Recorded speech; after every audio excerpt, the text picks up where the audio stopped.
Phone किया सी उन्हें मेरे नाल इस तरह क्यों किया है? हाय अल्लाह जी मेरे प्यो दादा दी तौबा कभी मैं इस तरह इतबार नहीं करांगा।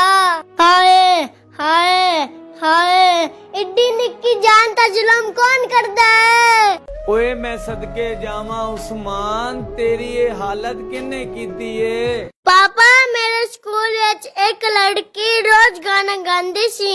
हैं गाना? ओ केड़ा गाना? पापा ओ गाना गांदी सी जदों दिल ना लगे उस्मान साडी गली विच आ जाना। यार ओ गल ते ठीक हैगी लेकिन तेरी ये हालत किन्ने कीती है? बस पापा आज मेरा दिल नहीं सी लग रहा मैं तैयार हो सो के उस दी गली विच चला गया सा। अच्छा ते फिर हाय अल्लाह जी उस ते भरावां ने मैनू बड़ा ही मारिया।